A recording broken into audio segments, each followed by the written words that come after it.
इस वीडियो में जानेंगे कि इंडिया का सबसे बेस्ट इंडेक्स फंड कौन सा है, जहां पर अगर पैसे इन्वेस्ट करेंगे तो सबसे ज्यादा रिटर्न्स मिलेंगे। इंडिया में बहुत सारे इंडेक्स फंड है और इतने सारे इंडेक्स फंड में से एक चुनने में बहुत ज्यादा दिक्कत आती है और अगर गलत इंडेक्स फंड चुन लिया तो आपके रिटर्न्स कम हो सकते हैं। कहने का मतलब अगर आप रेगुलरली एसआईपी करते हो तो आपको लॉन्ग टर्म में लाखों का नुकसान हो सकता है। तो आज की इस वीडियो में आपको बेस्ट इंडेक्स फंड के बारे में बताऊंगा। पहले हम जानेंगे कि हमें इंडेक्स फंड में क्यों इन्वेस्ट करना चाहिए और इसका फायदा क्या है, और उसके बाद हम अलग अलग इंडेक्स फंड और उनके रिटर्न्स का कंपैरिजन करेंगे और आपको ये भी बताऊंगा कि 1-2% से कितना फर्क पड़ता है लॉन्ग टर्म में। और लास्ट में मैं आपको सबसे बेस्ट इंडेक्स फंड कैसे चुनना है वो बताऊंगा। शुरू करने से पहले गाइस एक छोटी सी बात, जून का महीना चल रहा है और मैं जिस रूम में बैठा हूँ उसका दरवाजे बंद है, पंखा भी बंद है। मैं पूरी तरीके से पसीने में भर चुका हूँ। आपसे बस एक रिक्वेस्ट करता हूँ कि चैनल को सब्सक्राइब कर दीजिए जिससे मेरी मेहनत बेकार न जाए। सो चलिए शुरू करते हैं। दोस्तों, बेस्ट इंडेक्स फंड बताने से पहले हम ये जान लेते हैं कि इंडेक्स फंड होता क्या है।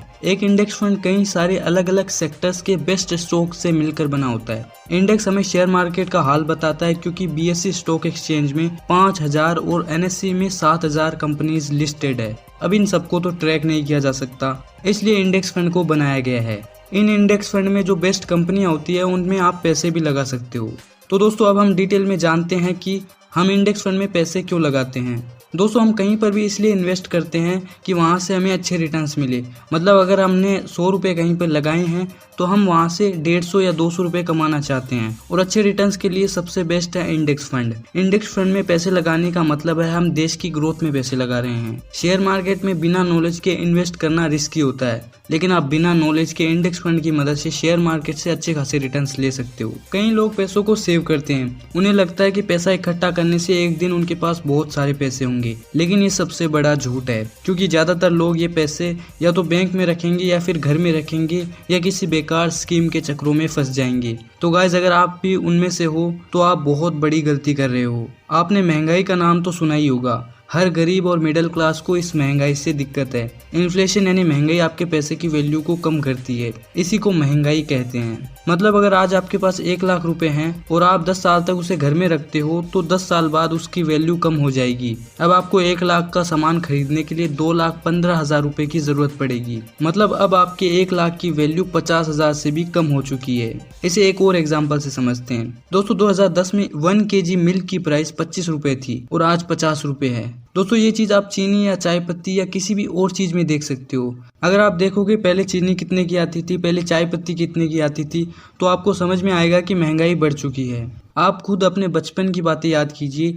जब आप कोई चीज़ खरीदते थे तब वो सस्ती आती थी और ज़्यादा भी आती थी। जैसे बचपन में हम बिस्किट खाते हैं तो बिस्किट पहले बड़े आते थे, उनमें ज़्यादा बिस्किट आते थे, लेकिन आज उनको छोटा कर दिया गया है और वो कम आने लगे हैं। इसका कारण है महंगाई। पैसा तो वही है, 20 साल पहले के 100 रुपये आज भी 100 रुपये हैं, लेकिन उनकी वैल्यू घट चुकी है। इसलिए आपको पैसों को बढ़ाना पड़ेगा, पैसों से पैसा कमाना पड़ेगा, तभी आप इन्फ्लेशन यानी महंगाई को बीट कर सकते हो। महंगाई 7 से 8% की रेट से हर साल बढ़ती है, तो आपको 8% से ज्यादा रेट पर पैसों को ग्रो करना पड़ेगा, तभी आप इन्फ्लेशन को बीट कर सकते हो। और ये रिटर्न्स आपको कोई एफडी नहीं दे सकती है। अब गाइस, मोबाइल पर जाकर इंडेक्स फंड का थोड़ा कंपैरिजन हम एफडी से कर लेते हैं और देखते हैं कितना रिटर्न दोनों में हमें मिलता है। दोस्तों, अब हम आ चुके हैं फ़ोन की स्क्रीन पर। अब मैं आपको एफडी का कंपैरिजन करके दिखाता हूँ। सबसे पहले हम एक अमाउंट डाल देते हैं कि मैं आज मतलब कितना इन्वेस्ट करूँगा। तो मान लेते हैं गाइस, आज आपने 1-2 साल मेहनत किया और पैसे कमाए। अब आपके पास मान लो 3 लाख रुपए हैं, जो कि दोस्तों संभव है। कोई बंदा जवान है, उन पे जिम्मेदारियाँ नहीं है तो वो कमा सकता है। तो अभी हम देखते हैं 3 लाख रुपए से। सो मैं यहाँ पे 3 लाख डाल देता हूँ। सो मैं 3 लाख डाल चुका हूँ। यहाँ पे गाइस, आप हर महीना कितना डालना चाहोगे यानी एसआईपी, इसे मैं हटा देता हूँ। यहाँ पे हम 0 कर देते हैं, तो हम महीने का नहीं डालेंगे, हम 3 लाख डालकर छोड़ देंगे, बिल्कुल भूल जाएंगे। हम कितने साल तक इन्वेस्ट करना चाहते हैं, तो हम 20 साल तक इन्वेस्ट करना चाहते हैं, ठीक है। सो गाइस, अब मैं आपको एफडी का रेट लगा देता हूँ। यहाँ पे आप देख सकते हैं मैं इन्वेस्टेड रहूँगा 20 साल तक। 20 साल बाद मैं पैसे निकाल लूँगा। ये 8% देते हैं। दोस्तों, आपको एक बात बताता हूँ, 8% बहुत ही मुश्किल से आपको मिल सकता है, बहुत ही मुश्किल है। 7%, 7.5% मिल सकता है, लेकिन 8% मुश्किल है। और बहुत सारे बड़े बड़े बैंक दोस्तों 6%, 4%, 5% भी दे रहे हैं, तो इंटरेस्ट रेट कम हो चुका है। सो 8% से फिर भी हम कंपेयर करते हैं कि 8% से हमें कितने होंगे। तो गाइस अब आप देख सकते हैं 20 साल बाद आपके 3 लाख की इन्वेस्टमेंट 14 लाख हो जाएगी। अब आपको लग रहा होगा बहुत सही है, बहुत सही है। बिल्कुल भी सही नहीं है। 20 साल के बाद आपको 14 लाख रुपए मिल रहे हैं, 14.5 लाख। और आपको एक चीज़ बता दिया है मैंने पहले भी, महंगाई इतनी ही होगी दोस्तों। तो आपको लिटरली आपके 3 लाख रुपए आपके पास आज भी 3 लाख ही हैं। ये 14 लाख की वैल्यू 3 लाख जितनी ही है। सो आप ऐसा नहीं चाहोगे, आप ज़्यादा रिटर्न्स चाहोगे। सो चलिए अब देखते हैं रिटर्न्स बढ़ाकर। ठीक है, अब मैं रिटर्न्स को बढ़ा देता हूँ गाइस। आप किसी भी इंडेक्स फंड से बहुत लॉन्ग टर्म में आप 20 साल 25 साल अगर इन्वेस्टेड रहते हैं तो आपको 14% का रिटर्न मिल सकता है। सो हम 14% यहाँ पे लगा देते हैं। सो अभी आपका हम देखते हैं। सो अभी मैं स्टार्ट दबा के रिफ़्रेश करता हूँ। आप देख सकते हैं 48 लाख रुपीज़, 48 लाख यानी 48 लाख रुपये, 48.5 लाख रुपये यहाँ पे दिख रहे हैं। यही असली इंटरेस्ट है गाइस। इसी तरीके से आपके पैसे ग्रो हो सकते हैं। आप इंटरेस्ट दे के शौक ही हो गए होंगे। वहाँ पे 14 लाख, यहाँ पे 48 लाख। अभी मैं आपको और चीज़ें दिखाता हूँ। आपको दोस्तों मैं जो बता रहा हूँ वहाँ पे 16-17% इंटरेस्ट मिल सकता है। तो अब देखते हैं 1-2% से कितना फ़र्क पड़ता है। मान लो 14% है यहाँ पे, तो मुझे यहाँ पे 14 नहीं 16% रिटर्न मिलता है। इससे पहले हम एक और चीज़ देख लेते हैं। मान लो मैंने 20 साल इन्वेस्ट किया, अब मैं 25 साल कर देता हूँ। यहाँ पे हम इन्वेस्टेड रहेंगे 25 साल तक, ठीक है। इससे कितना मैजिक होता है देखिए, याद रखिए अमाउंट कितना है। अब देखिए 97 लाख। सिर्फ 5 साल में आपके पैसे डबल हो चुके हैं लगभग। सिर्फ 5 साल में डबल जो आपने अमाउंट लगाया था इस रिटर्न पे 14% की, इसे कहते हैं असली रिटर्न्स। अगले 5 साल में क्या होगा पता है क्या आपको? लेट्स सी, यहाँ पे लगा देते हैं। रिटर्न वही है, देख सकते हैं मैंने कुछ भी नहीं किया है। 1.95 करोड़, आप करोड़पति बन जाओगे 30 साल बाद। आपने याद रखना 3 लाख रुपए इन्वेस्ट किए हैं, 3 लाख 2 करोड़ के करीब हो चुके हैं। 2 करोड़ के करीब 3 लाख रुपए रख के छोड़ दिए हैं आपने। वहीं अगर आप रेगुलरली SIP करते तो क्या होता? अब गाइस थोड़ा सा और खेलते हैं। 14% है, मैं जहाँ से आपको बताऊँगा वहाँ पे 16 साढ़े 16 और लॉन्ग टर्म में 17% भी आपको रिटर्न मिलता है। तो मैं यहाँ पे 16% कर देता हूँ। अमाउंट याद रखिएगा 1.95 करोड़। सो अभी हम 16% कर देते हैं। अभी देखना मैजिक, देखिए गाइज 2 करोड़ का यहाँ पे 1.5 करोड़ और बढ़ गया। सिर्फ 2% से 1.5 करोड़ का अंतर आ गया है 30 साल के दौरान। सो ये है मैजिक ऑफ कंपाउंडिंग और ये है इन्वेस्टमेंट। अगर आपको इन्वेस्टमेंट करनी है तो ये कीजिए, यही बेस्ट तरीका है पैसे कमाने का। अब दोस्तों इंडेक्स फंड में लॉन्ग टर्म में आप FD से कई गुना अच्छे रिटर्न्स ले सकते हो। आपको इंडेक्स में डरने की ज़रूरत नहीं है। ऊपर नीचे मार्केट होता है लेकिन आपको टिके रहना है, आपको बेचना नहीं है। आपको जब गिरे तब ज़्यादा इन्वेस्ट करना है। यहीं पे दोस्तों अगर आप डाउन्स को गिनोगे और तो आपके रिटर्न्स बहुत बढ़ जाएंगे। कैसे मतलब, मार्केट दोस्तों कई बार गिरता है तो उसमें अगर आप इन्वेस्ट करेंगे तो बहुत सारे कमाएंगे। जैसे कि 2020 में मार्केट क्रैश हुआ था, मार्केट सीधा नीचे गिरा था, तो उसमें कई लोगों ने इन्वेस्ट किया और बहुत सारे रिटर्न्स कमाए, डबल कर लिए पैसे 1 साल के अंदर कई ने। और कहीं ने तो दोस्तों 3-4 गुना किया, क्योंकि स्टॉक मार्केट फिर उछाल मारा इतना तेज़ी से कि लोगों को पैसे बढ़ते ही गए। सो अगर आप ऐसे टाइम में इन्वेस्ट करोगे तो आपके रिटर्न्स इससे भी ज़्यादा होंगे। आपको 17-18% भी रिटर्न मिल सकता है, जो कि हम देख लेते हैं कितना होता है। हम यहाँ पे 17% करते हैं। अब देखिए guys, it become 4 crore 75 lakh, 4 crore 75 lakh रुपए वही है दोस्तों। सिर्फ 1% का अंतर है ये। सो गाइस अगर आपको समझ में आ गया होगा कि FD और इंडेक्स फंड में क्या अंतर है, तो अब आप समझ ही गए होंगे कि आपको क्या इन्वेस्ट करना है, कहाँ पे इन्वेस्ट करना है। गाइस अब असली क्वेश्चन पे आते हैं कि हमें किस इंडेक्स फंड में इन्वेस्ट करना चाहिए। तो हम इस सवाल को 2 कैटेगरीज में जानेंगे। पहली कैटेगरी जिसमें हम निफ्टी के अंदर आने वाले अलग अलग इंडेक्स फंड में सबसे बेस्ट कौन सा है ये जानेंगे। एंड दूसरा कि हम इन इंडेक्स फंड में डायरेक्ट इन्वेस्ट नहीं कर सकते, हमें इनमें म्यूचुअल फंड की मदद से इन्वेस्ट करना पड़ेगा। तो आपको मैं बताऊंगा कौन सा सबसे बेस्ट म्यूचुअल फंड है जिसमें आप इन्वेस्ट कर सकते हो। सो पहले गाइज हम निफ्टी 50 के अलग अलग इंडेक्स का कंपेरिजन करते हैं। तो चलिए गाइज अब हम कंपेयर करते हैं निफ्टी के अंदर आने वाले इंडाइसेस का कंपैरिजन, मतलब जो अलग अलग आते हैं जैसे Nifty 50, Nifty next 50, Nifty IT, Nifty FMCG। सो हम सबका कंपेयर करते हैं कि सब में सबसे बेस्ट रिटर्न किसने दिए हैं। शुरुआत हम निफ्टी रियल इस्टेट से करते हैं। आप देख सकते हैं निफ्टी रियल इस्टेट गाइज, यहाँ पे इंडिया की टॉप रियल इस्टेट कंपनीज आती हैं। सो आप इसका रिटर्न जान के शॉक हो जाओगे। चलिए देखते हैं। तो गाइस ये देख सकते हैं आप रिटर्न, आपके पैसे पूरे डूब चुके होंगे, माइनस में रिटर्न है, माइनस में। और ये जो लॉन्च हुआ था 2007 में हुआ था, बेस प्राइस थी 1000 रुपये। सो अभी आप देख सकते हैं अगर आप डिविडेंड को री इन्वेस्ट करते तो आपका लॉस थोड़ा सा कम होता, बट ये पूरा पैसा आपका डूब चुका है। अगर आप सेविंग अकाउंट में पैसे रखते ना तब भी आपके पैसे बढ़ जाते, यहाँ पे पूरा माइनस में है। मैं ये बताना चाहता हूँ कि कुछ सेक्टर्स ऐसे भी हैं जिसमें लोगों ने पैसे इन्वेस्ट किए तो उनको लॉस हुआ है। तो गाइज अब हम निफ्टी एफएमसीजी का देख लेते हैं कितना रिटर्न्स इसने दिया है जब से ये शुरू हुआ है। आप देख सकते हैं गाइज 14.84% रिटर्न दिया है सिंस इंसेप्शन। ये रहा रिटर्न्स, आप देख सकते हैं। 16.77% रिटर्न दिया है अगर आप डिविडेंड को री इन्वेस्ट करते हैं। आपको मैंने पहले भी बताया कि आपको यहाँ पे डिविडेंड मिलता है, तो जो डिविडेंड है वो री इन्वेस्ट करते हैं तो आपका 16.77% रिटर्न होता। अभी ये शुरू हुआ था दोस्तों 1999 में, लॉन्च डेट आप देख सकते हैं। बेस वैल्यू इसकी थी 1000 रुपये, मतलब इसकी प्राइस उस समय 1000 रुपये थी।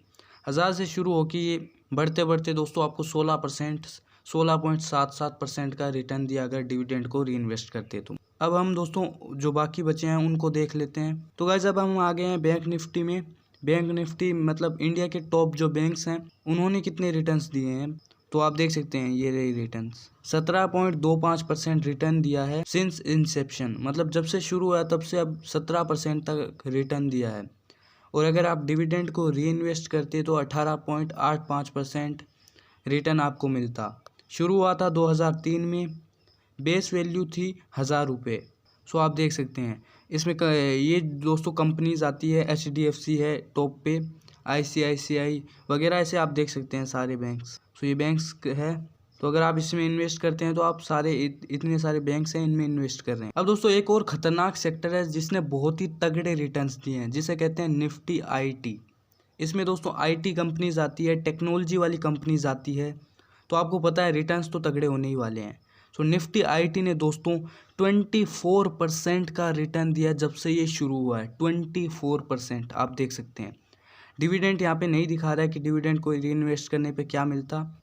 और यहाँ पे बेस वैल्यू थी 100 रुपये, 100 रुपये से ये शुरू हुआ था। तो गाइस 24% का रिटर्न दिया है, बहुत ही तगड़ा रिटर्न है गाइस, वो भी एकदम इंडेक्स फंड में। सो निफ्टी IT है, आप देख सकते हैं। अब गाइज हम आ गए हैं निफ्टी मिड कैप 150 में। इसमें मिड कैप कंपनीज आती है, टॉप 150 मिड कैप कंपनीज। सो आप देख सकते हैं इसके रिटर्न है 14.75% सिंस इंसेप्शन, जब से शुरू हुआ है। और अगर आप डिविडेंड को री इन्वेस्ट करते हैं तो 16.2%। 2016 में लॉन्च हुआ था, 1000 रुपये बेस प्राइस थी। तो ये रिटर्न्स जब से लॉन्च हुआ 2016 से तब से अब तक है। अब गाइस बात करते हैं निफ्टी 100 की। इसमें इंडिया की टॉप 100 कंपनीज आती है। इसने जो रिटर्न्स दिए वो इस प्रकार हैं, 15.62% जब से शुरू हुआ तब से।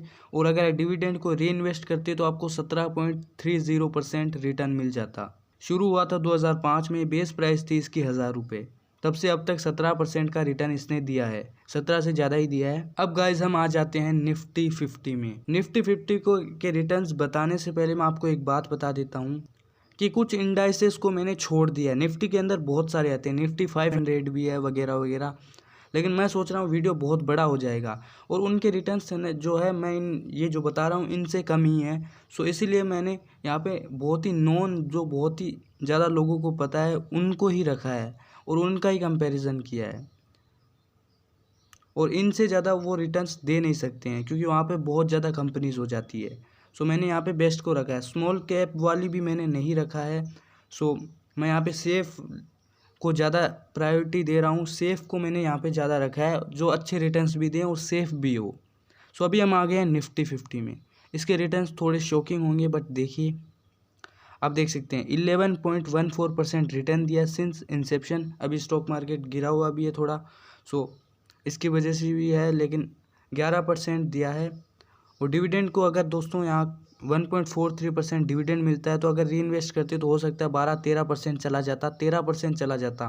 सो कुल मिला के बात है, अगर डिविडेंड को री इन्वेस्ट करते तो आपका कुल रिटर्न होता 13% के करीब, जो कि मैंने कैलकुलेट नहीं किया, ये बस अंदाज़ा है, इतना ही होता। तो 13% के करीब चला जाता आपका रिटर्न। और जो शुरू हुआ था 1996 में, 1000 रुपये बेस वैल्यू थी। सो अभी आप देख सकते हैं दोस्तों, ये अभी मार्केट डाउन चल रहा है इसलिए भी है, वरना ये अभी 2020 के बाद जैसे उछाल मारा था तो उस समय ज़्यादा थे। तो दोस्तों अब हम आ गए हैं निफ्टी नेक्स्ट 50 में।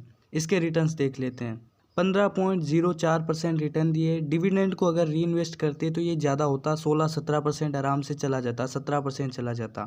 यहाँ पे डिविडेंड आप देख सकते हैं 2.31%, तो ये डिविडेंड ज़्यादा है। अगर हम री इन्वेस्ट करते तो 17% चला जाता, ये पक्की बात है। 1996 में ये शुरू हुआ था, बेस वैल्यू थी 1000 रुपये और रिटर्न्स आप देख सकते हैं। इसमें निफ्टी के बाद आने वाली 50 कंपनीज आती है, मतलब निफ्टी 50 में 50 आती है, उसके बाद 50 और जो निफ्टी के बाद आती है वो 50 कंपनीज इसमें आती है। और निफ्टी नेक्स्ट 50 ने निफ्टी 50 को बीट किया है, निफ्टी 50 से ज़्यादा रिटर्न्स दिए हैं। तो दोस्तों इससे जो रिज़ल्ट आता है वो ये है कि या तो हमें निफ्टी नेक्स्ट 50 में इन्वेस्ट करना चाहिए या फिर सेक्टोरल इंडाइसेस में इन्वेस्ट करना चाहिए, मतलब जो सेक्टर वाइज होते हैं, जैसे निफ्टी आईटी, निफ्टी एफएमसीजी, ये वो सेक्टर्स हैं जो ग्रो करने ही वाले हैं कुछ भी हो जाए। सो इस तरह के सेक्टर्स में इन्वेस्ट किया जाए। सो मैं यही सजेस्ट करूँगा, या तो निफ्टी नेक्स्ट 50 चूज़ कीजिए और या फिर सेक्टोरल इंडेक्स फंड। सो अभी हम निफ्टी 50 और निफ्टी नेक्स्ट 50 का कुछ अलग लेवल का कंपैरिजन करते हैं। हम उनका क्रैश होने पर रिटर्न्स कितना होता है वो कंपेयर करते हैं। आप रिटर्न्स को निफ्टी नेक्स्ट 50 को एक नेक्स्ट लेवल पे ले जा सकते हो। मैं बताता हूँ कैसे। तो गाइज़ ये निफ्टी नेक्स्ट 50 का जो है मैंने टिकट टेप में खोल लिया है और मैंने मैक्स दबा दिया है, यहाँ पे आप देख सकते हैं। अब दोस्तों 2007 में ये जो है आप देख सकते हैं 12,000 टच कर दिया था, और 2007 के बाद ये जो गिरा है ना 2008 में एकदम डाउन, आप देख सकते हैं कितने परसेंट गिरा, हम ये देखते हैं 69%, 69%, 69% ये गिरा है। और फिर अब कितना गया है ये देखिए,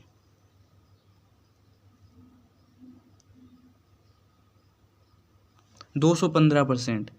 दोस्तों निफ्टी नेक्स्ट 50 की यही खास बात है, इसमें वॉलेटिलिटी ज़्यादा है। इसलिए अगर आप यहाँ पे इन्वेस्ट करते हो तो एक बात ध्यान में रखना कि यहाँ पे आपको लॉन्ग टर्म ही खेलना पड़ेगा, यहाँ पे आपको इन्वेस्टेड ही रहना होगा। हो सकता है 69% आपका पैसा लॉस्ट हो जाए, 69%। अगर आप इतना परसेंट लॉस एक से झेल सकते हो तभी इन्वेस्ट करना, क्योंकि आपको पता है 69% डाउन चल रहा है अभी, लेकिन ये वापस भी अप भी जाएगा। 215% अप गया है देखिए। तो कई लोग डर के मारे यहाँ पे बेच दिए होंगे और निकल गए होंगे लॉस में, 69% के लॉस में। मान लो 1 लाख रुपए इन्वेस्ट किए तो 69,000 उन्होंने एक साल में गंवा दिए और फिर बेच के निकल गए।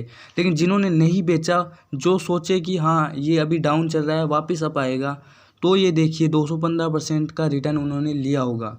और अगर वो यहाँ पे 1 लाख रुपए इन्वेस्ट करके यहाँ तक होल्ड करते तो आप देख सकते हैं कितने रिटर्न उन्हें मिले होते, उनके 1 लाख रुपए कितने बन गए होंगे। और वहीं एक बंदा अगर यहाँ पे 1 लाख इन्वेस्ट करके यहाँ पे बेच दिया होता तब भी आप देख सकते हैं।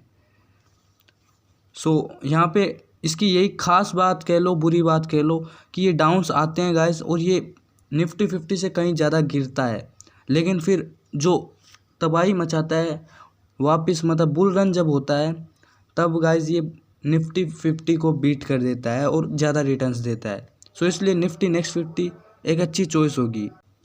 अब गाइस आप निफ्टी 50 को भी यहाँ पे कंपेयर कर सकते हैं। निफ्टी 50 इतना नहीं गिरा था, मैं आपको दिखा देता हूँ सर्च करके।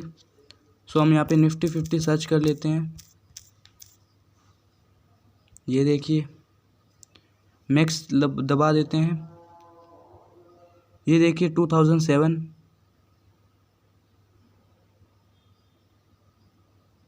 55%, 50% गिरा था, ये मान लेते हैं 55% मान लीजिए, आधी हो गई थी वैल्यू। और बड़ा 100%, मतलब दुगने किए पैसे, बट वहीं वहाँ पे आपको 215% रिटर्न मिला गाइस। सो बस आपको यही बताना चाहूँगा कि निफ्टी नेक्स्ट 50 जब गिरता है ना तो बहुत ज़्यादा गिरता है, लेकिन अगर आप लॉन्ग टर्म इन्वेस्टर है, लॉन्ग टर्म का गेम है आपका, तो आपको कुछ भी नहीं होने वाला। आपको बस ये ध्यान रखना है कि ये टेम्परेरी है, ये गिरता बढ़ता रहेगा, अप्स एंड डाउन्स आते रहेंगे। आपको बेचना नहीं है, बेचोगे तभी लॉस होगा, बेचोगे नहीं होल्ड करके रहोगे तो आपको लॉस नहीं होगा। और ये निफ्टी नेक्स्ट 50 इंडिया की जो 100 कंपनीज़ में आती है, तो यहाँ पे रिस्क तो है, लेकिन दोस्तों अगर आप इन्वेस्टेड रहोगे तो आपको इतना रिस्क नहीं होगा। आपको एक एग्जांपल देके समझाता हूँ। निफ्टी 50 आपको पता होगा, लेकिन क्या आपको ये पता है कि निफ्टी 50 जब शुरू हुआ था तब उसमें जो 50 कंपनीज थी, आज वो 50 कंपनीज नहीं हैं। वो बदल चुकी है। सिर्फ 13 कंपनीज जो है शुरुआत से अब तक टिकी हुई है, बाकी सब चेंज हो चुकी है। 37 कंपनीज चेंज हो चुकी है। सो कंपनीज आएंगी जाएंगी, लेकिन 50 कंपनीज में आपने इन्वेस्ट किया तो आपको बहुत ज़्यादा लॉस नहीं होगा अगर आप इन्वेस्टेड रहोगे तो। अगर आप डाउन्स में बेच दोगे तो वही नुकसान झेलोगे।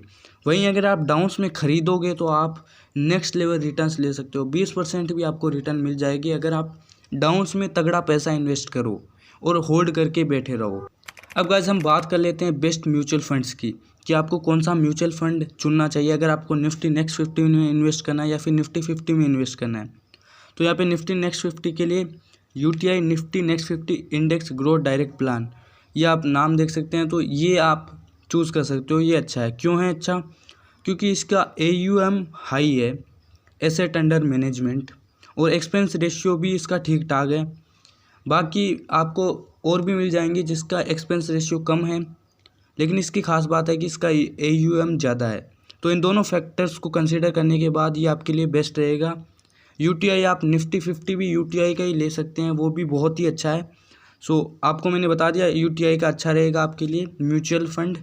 इसके थ्रू आप इन्वेस्ट कर सकते हैं, आप डायरेक्टली इन्वेस्ट नहीं कर सकते, आपको पता ही होगा। सो आपको अगर सेक्टर वाइज इन्वेस्ट करना है तो उसके लिए भी आपको मिल जाएंगे। सेक्टर वाइज कई सारे हैं, कई सारे म्यूचुअल फंड्स हैं, तो आप उन्हें भी खरीद सकते हैं अगर आपको यहाँ नहीं खरीदना और सेक्टर वाइज इन्वेस्ट करना है।